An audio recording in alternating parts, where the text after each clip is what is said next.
So, according to Warren Ron, there is a growing concern that the U.S. economy and financial markets may be approaching a phase of deleveraging.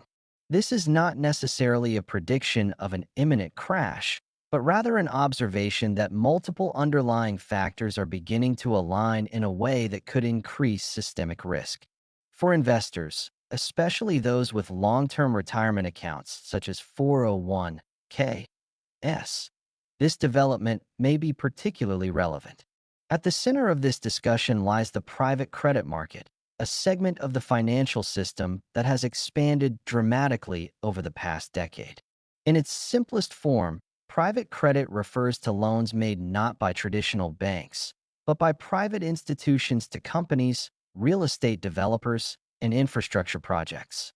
While the concept itself is not new, the scale and importance of this market have grown significantly, particularly in the years following the 2008 financial crisis. To understand why private credit has become so important, it is necessary to look at the role of banks in the modern economy.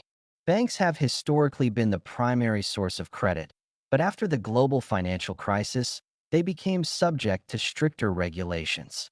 These regulations were designed to reduce systemic risk by limiting the amount of leverage banks could take on and by enforcing more conservative lending standards. While these measures improved the stability of the banking sector, they also reduced its capacity to provide credit. As a result, a gap emerged. Businesses still needed financing, real estate projects still required capital, and investors were still searching for yield. This gap was filled by private credit funds, which operate outside the traditional banking system. Firms such as Blackstone, Apollo, and Blue Owl stepped in to provide loans, often at higher interest rates and with fewer regulatory constraints. The funding for these loans comes from a variety of sources, including pension funds, insurance companies, and retail investors. In many cases, individuals may be indirectly exposed to private credit through their retirement accounts, even if they are not aware of it. This is one of the reasons why developments in this market are so important. The risks are not isolated but distributed across a broad base of investors. Over the past decade, the private credit market has grown from a relatively niche segment into an industry estimated at around $3 trillion. This rapid growth was fueled by a prolonged period of low interest rates, during which traditional fixed-income investments offered limited returns. Private credit, by contrast, appeared attractive due to its higher yields. As a result, large amounts of capital flowed into the sector. However, the very factors that contributed to its growth are now beginning to reverse. Interest rates have risen significantly, increasing the cost of borrowing and placing pressure on borrowers. At the same time, investors have become more cautious and, in some cases, are seeking to withdraw their funds. This combination creates a potential liquidity mismatch. The underlying assets are long-term and illiquid, while the investors may expect relatively quick access to their capital. This issue has already begun to manifest in the form of redemption restrictions. Several major firms have limited or suspended withdrawals from their private credit funds in response to increased demand for liquidity. While such measures are typically allowed under fund agreements, they can nonetheless undermine investor confidence. The perception that funds are not easily accessible can lead to further withdrawal requests, creating a feedback loop. The situation is compounded by the broader macroeconomic environment. One of the most significant factors is the price of oil, which has historically been a reliable indicator of economic stress. Oil is a critical input cost for nearly all sectors of the economy, affecting transportation, manufacturing, agriculture, and more. When oil prices rise sharply, businesses face higher costs, which can lead to reduced profitability and, ultimately, cost-cutting measures such as layoffs. Historical data shows that major increases in oil prices have often preceded recessions. This pattern can be observed in multiple periods, including the 1970s oil shocks, the Gulf War in the early 1990s, and the period leading up to the 2008 financial crisis. While correlation does not necessarily imply causation, the consistency of this relationship suggests that oil prices play a significant role in economic cycles. In the current context, geopolitical tensions have contributed to increased volatility in energy markets. Disruptions to supply chains and uncertainty regarding future production levels have pushed prices higher. This creates additional pressure on an already fragile economic environment. Another important factor is the fiscal position of the United States government. With a national debt exceeding $38 trillion dollars and annual deficits of around $2 trillion, dollars, the government has limited flexibility to respond to economic shocks. A significant portion of federal spending is allocated to mandatory programs such as Social Security and Medicare, as well as interest payments on existing debt. This leaves relatively little room for discretionary spending or stimulus measures. The interaction between these factors, private credit, oil prices, and fiscal constraints, creates a complex and potentially unstable system. Each component influences the others, and changes in one area can have ripple effects throughout the economy.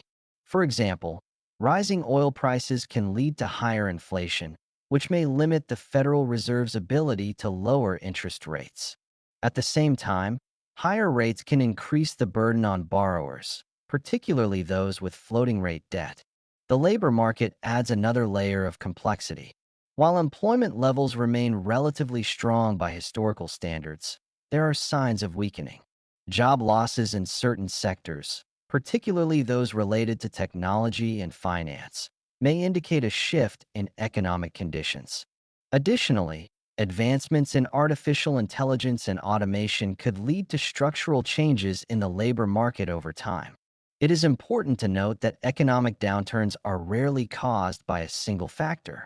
Rather, they tend to result from the interaction of multiple forces, each of which may appear manageable on its own. The concept of leverage is central to this dynamic. In a highly leveraged system, small changes can have disproportionately large effects. This is because losses are amplified, and the interconnected nature of the system allows problems to spread quickly. The 2008 financial crisis provides a clear example of this phenomenon. Although the initial trigger was a relatively small segment of the mortgage market, the effects were magnified by the extensive use of leverage and the complexity of financial instruments. The result was a global crisis that affected nearly every sector of the economy. Today, the specific risks may differ, but the underlying structure remains similar. The financial system is still highly interconnected, and leverage is still a key component. This means that even a modest shock, such as a rise in defaults within the private credit market, could have broader implications. In response to these challenges, policymakers may consider a range of options. Traditional tools include adjusting interest rates and implementing fiscal stimulus. However, these measures may be less effective in the current environment, particularly if inflation remains elevated. One more unconventional idea that has been discussed is the revaluation of gold. The U.S. government currently values its gold reserves at a fixed price of approximately $42 per ounce, a figure that dates back to the early 1970s. In reality, the market price of gold is significantly higher. Revaluing these reserves could, in theory, increase the government's balance sheet and provide additional financial flexibility. While this approach has historical precedent, it is not without risks and uncertainties. The impact on global financial markets, currency stability, and investor confidence would need to be carefully considered. Nonetheless, the fact that such ideas are being discussed reflects the constraints facing policymakers. In conclusion, the current economic environment is characterized by a combination of factors that, taken together, suggest increasing levels of risk. The private credit market, rising oil prices, fiscal challenges, and shifts in the labor market all contribute to a complex and interconnected system. While it is impossible to predict the exact outcome, it is clear that the system is becoming more sensitive to shocks. For investors, This does not necessarily mean that a crisis is imminent, but it does highlight the importance of understanding the broader context in which markets operate. In a highly leveraged system, even small changes can have significant consequences, and awareness of these dynamics is essential for making informed decisions.